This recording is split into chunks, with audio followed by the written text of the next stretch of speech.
Matthieu 26, verset 24. Je lis la parole. Le Fils de l'homme s'en va. L'homme, c'était tout ce mot. Le Fils de l'homme s'en va. Selon ce qui est écrit. Selon ce qui est mentionné. De lui. De lui. Mais malheur. Mais malheur. À l'homme par qui. À l'homme par qui. Le Fils de l'homme est livré. Et que le Fils de l'homme sera livré. Mieux vaudrait pour cet homme. Mieux vaut pour cette personne. Qui ne soit pas né. Qui ne soit pas né. Amen. Ça dépasse ma diction. C'est-à-dire tu vis, mais tu ne vis pas. Veuillez vous asseoir. Là-bas qui parle. C'est Jésus. C'est Jésus lui-même qui a dit ne maudissez pas. C'est lui-même qui a maudit Pierre. Pourquoi Jésus a maudit? Parce qu'il est descendu dans ce monde-là. Il a pris le corps d'un humain. Il va vous dire quelque chose. C'est pas l'âme ou l'esprit qui ressent la douleur. C'est le corps. Amen. L'âme est esprit. Donc un esprit ne peut pas ressentir douleur. C'est le corps qui ressent la douleur. Judas, de vous à moi, est-ce qu'il devait maudire Judas? Question. Qui comprend de quoi je parle? Amen. Est-ce qu'il devait maudire Judas? Il ne doit pas maudire, c'est qu'un normal, il ne doit pas maudire. Amen. Parce qu'avant de partir, ils t'ont dit c'est ça qui va arriver. Donc toi, tu es déjà préparé en conséquence avant d'arriver sur le lieu. Donc tu ne dois pas maudire l'enfant de quelqu'un là-bas, mon ami. Mais la Bible dit quand il est arrivé, ça a changé de face. Ça veut dire qu'il a vu que c'est lui. Hein? Et puis il lui dit, toi, je te maudis. Jésus maudit quelqu'un. Amen. Jésus maudit. Et puis c'est pas n'importe qui. C'est parmi ses fils. Ici. Ceux qui ont marché même avec lui. Ceux qui ont marché avec lui, il est maudit. Pourquoi Jésus a maudit? Qui peut me dire? Pourquoi Jésus a maudit? Qui peut répondre?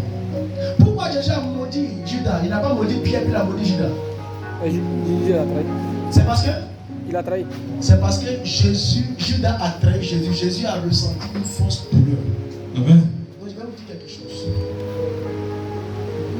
Je vais vous dire quelque chose. Matthieu 10, le verset 41 dit quoi? Matthieu C'est ce 10. que je vais vous dire dans ce livre. Ce que je vais vous dire, c'est ça. Amen. Vas-y. Matthieu 10, verset 41. Vas-y. Vas-y. Celui qui reçoit un prophète en qualité de prophète recevra une récompense de prophète. Et celui qui reçoit un juste en qualité de juste recevra une récompense de juste. Voilà. Voici ce que toi tu dois appliquer comme une bonne discipline. Amen. Et c'est ça la Judas n'a pas apporté dans le cœur de Jésus. Voilà la raison pour laquelle il dit toi Judas tu es maudit. J'ai toujours dit un homme de Dieu. Et quand tu dis lui là c'est un homme, il n'est pas ton égal. Alléluia. Porter un fardeau d'un peuple, ce n'est pas la musulmane. Si tu veux regarder le comportement des hommes de Dieu, tu vas t'attirer des malédictions sur des malédictions, des malédictions sur des malédictions. Parce que chaque homme de Dieu a son comportement. Amen. La preuve en est, Moïse était meurtrier. Il était colérique. Mais c'est par lui que Dieu avait sorti le peuple d'Israël. Voilà Jésus. Un homme de Dieu, il peut être quelqu'un qui se fâche vite. Amen. Quelqu'un qui est nerveux. Yes. Un allemand berger. Mais toi, quand tu le connais, il faut savoir marcher avec lui pour bénéficier de ce qui est en lui. C'est comme ça en fait. Amen. Vous ne voyez pas les blancs. Quand un blanc sait que toi, même si le blanc, quand tu as accusé de voler le tout, et puis il sait qu'il y a quelque chose d'important en toi, le blanc ne va jamais te mettre en prison. Amen. Le blanc est très intelligent. Il va te prendre, il va te blaguer. Comme ça. Pour que ce qui est en toi, là, il va bénéficier ça juste. Quand il finit de bénéficier là, et puis il te laisse maintenant. Mais nous les noirs là, non, c'est pas. Dès qu'il a bonne chose en lui, dès qu'on apprend qu'il a fait autre chose qui est mauvais là, on oublie ce qui est en lui qui apporte, qui va nous sauver là. On oublie. Directement on se focalise sur ce qu'il vient de faire. Oh, puis on commence à le jeter. Oh, il a commencé. Maintenant, après qu'on le jette, maintenant, un an, 2 ans, on a une année là où il y avait un homme. Il peut faire ça. Il peut gérer ça même, ça c'est rien pour lui. On va demander où il est. On ne sait pas où.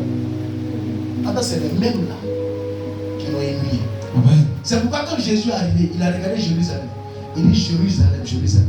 C'est vous qui tuez vos prophètes. Yes. Qui peut connaître ses serviteurs plus que celui qui les a appelés? Qui peut les connaître? Personne, ce n'est que lui seul. Amen. Jésus n'appelle pas ses serviteurs qui ont un comportement bien. Il appelle ceux comme, il peut appeler même des brigands. Yes. Il peut appeler des voyous.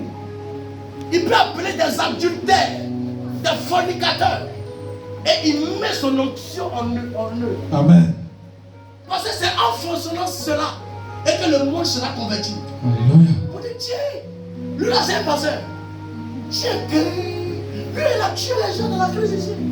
Depuis quand il est pasteur, Bien sûr. on va aimer sa tête. Et quand il va faire quoi, il dit mon frère, maman est un homme. Amen. Quand tu écoutes cela, et puis tu le regardes aujourd'hui, tu vois qu'il y a une différence. Yes. Donc depuis quand c'est Jésus qui t'achète. C'est grâce à Jésus venu comme ça. Et puis il te suit. Mais si toi tu vas attendre qu'on dit homme de Dieu, un prophète, ou soit un roi, il a qu'à marcher comme ça. Et il dit ma fille, ça va, sois béni mon fils. Et puis il marche comme ça. Si c'est comme ça, toi tu attends. Amen. Tu vas aller voir le pape. C'est le pape seul qui va t'aider. Parce que toutes les hommes de Dieu, ils ont leur comportement. Amen. Et les hommes de Dieu, quand tu poses la vie, il peut t'humilier en public. Vérité. Mais ça ne change pas Dieu de l'utiliser. Amen. Il a son comportement. Donc quand c'est comme ça, toi qui es son fils là, tu ne regardes pas son extérieur. Parce que tu regardes l'extérieur, c'est vilain. Attends. Extérieur, c'est comme maison.